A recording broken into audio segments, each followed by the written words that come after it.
Hello, this is my behind the scenes video for my animated logo. My name is Jack Cullum and my student code is 156201443. And in this video I'm going to be breaking down the sort of makeup of my logo. I've just started on this screen here because you can see all the working versions I had. You see I started on the 27th of November. I've been working towards it up until the working version. So you can see here I've got, and this is the earliest version. I opened it just a little while ago, that's why it's on the top, but that is the earliest version. I've got 5 or 6 versions before the final version. So if I click on the working version and let that load up, you can see here the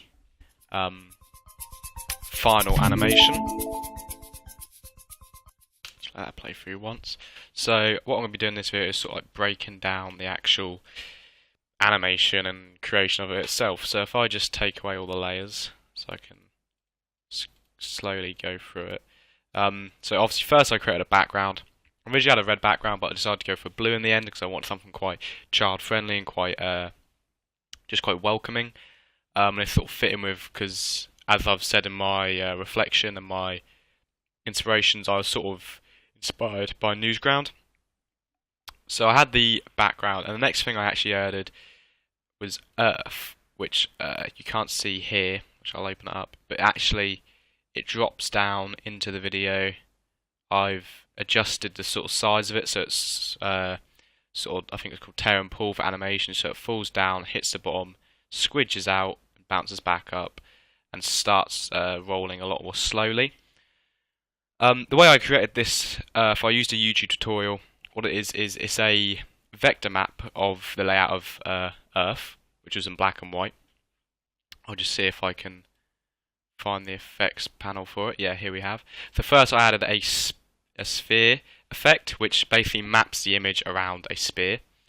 So that's what created this sort of sphere image. And then I added a tint effect here and replaced the black to green for the land and the white to blue, which created the green and blue Earth, which I thought fit quite well with the idea of news and politics, global news as such, and this channel would tell or be for the whole world, wouldn't be for a certain country, and the globe is sort of recognised when it comes to news. So I thought it was a fit with the colours of the background, that it just sort of encompasses sort of a centre viewpoint or focal point for the animation. Next thing I added after that, I had that and I wasn't sure where to go forward with it, and I decided to have a sort of circle bounce off away from it as it hit the bottom, sort of like a shockwave. So what I did was have this shockwave which blew away as it hit this bottom. So what I did was, on the frame that it hit the bottom, I drew a green circle around Earth, and basically the scale then just amps up as it goes out to sort of stretch out as if it's sending off a shockwave as it lands. And once I'd created that, I was pretty happy with like the globe and Earth. I thought that was quite a good idea, and that gave me the idea to have this animation sort of blow away several objects, which is how I was going to bring in the shapes. So the first shape I added was a rocket, which you can see here, which is made up of 3 polystars and 2 eclipses, and I used gradients for that, and they're very simple shapes. These are just polystars, that's a triangle, and that is just an eclipse and another eclipse inside that. So I had the rocket because it looks like a child drawing.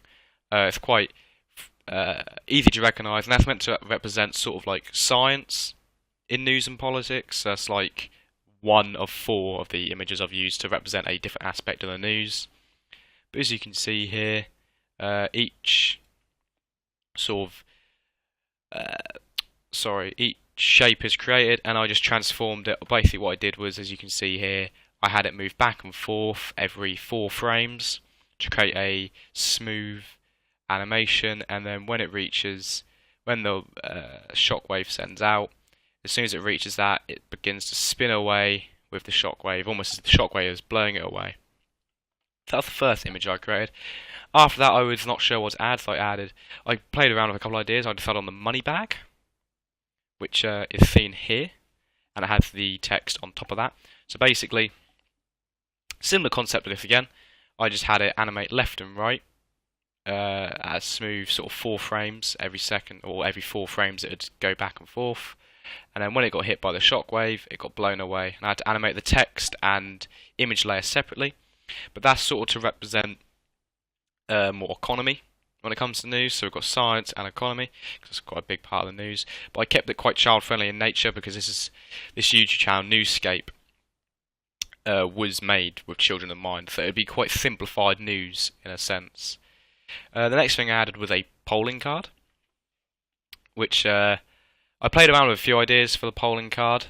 I wasn't sure what to do, because I wanted to have politics, obviously it's news and politics, and I want politics to be one of the icons. Wasn't sure what to start with. I did play around with the idea of having Donald Trump. So he's quite a recognisable character in politics, but for one, I couldn't get it to look good with the shapes in After Effects, and two, I felt it didn't really suit the child-friendly sort of news. And also, Donald Trump's only relevant at the moment. This sort of news channel would be logo consistent, so it's not just Donald Trump, it's all politics. So I chose to make a polling card, which was probably the most difficult of these shapes, I think, to create, which has 12 different polystars in one rectangle, because each line is a polystar. I'll see if I can zoom in. Yeah, I'll just quickly zoom in. Each line is a polystar, but that question mark itself is made up of 3 or 4 polystars, and that was quite difficult to do. I had to adjust that quite a lot to make sure it looked right. But in the end, I'm quite happy with that, and as I did with the others, I just animated every 4 frames, moving back and forth in sync with the others, so that it eventually got blown away by the shockwave once it got hit. Yeah. And I really struggled with the final sort of element. I, in the end, decided on the cloud for the weather. I did play around with creating a TV for entertainment, a film camera for film, a radio for radio, but none of the designs really worked. I couldn't quite make them look right, and also they weren't very colourful. It was too similar to the rocket ship. It was mostly silvers. So I used a cloud instead to represent the weather, because that allowed me to have a yellow. I'm quite happy with the cloud. I used polygons and ellipses, so 3 eclipses and 3 polystars, to create, again, another animated object every 4 frames, keeping it consistent throughout. That would get blown away by the shockwave. So that was my actual main logo created. All I needed now was to add some text and then animate that text. I wasn't sure what to call this channel at first, but I ended up deciding on the name, which is Newscape, which is not in frame just yet. Let me drag that along. Which is, yeah, Newscape. And originally I just had the green text, but it didn't look right in my opinion. It looked quite cheap.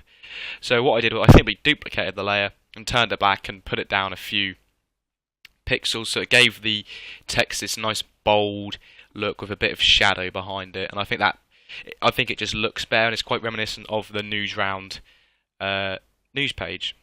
And what I did to animate those was if I just quickly open it up, I animated through scale, and I basically just had them, so when the planet lands and all the things start to get blown away, the text starts to grow and everything's blown away, almost as if to say this YouTube channel, news channel, is going to simplify all news, and leave that on a few seconds as the globe spins to show off this. This is like the official logo, so Newscape. That ends with Europe and South Africa, sorry. But yeah, that is the breakdown. Oh, so I almost forgot. And I've also got 3 audio layers. So you can see here I have 3 audio. I've got the ripple, which starts playing as the Earth hits and the shockwave comes, almost as if like it's sending a ripple through the news.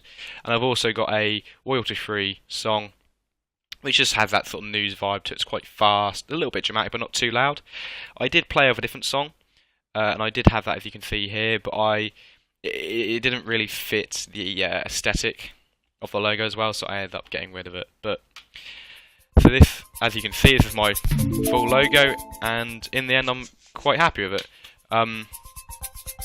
Yeah. So, thank you for listening to my behind the scenes video on my animated logo for digital media, and I hope you have enjoyed.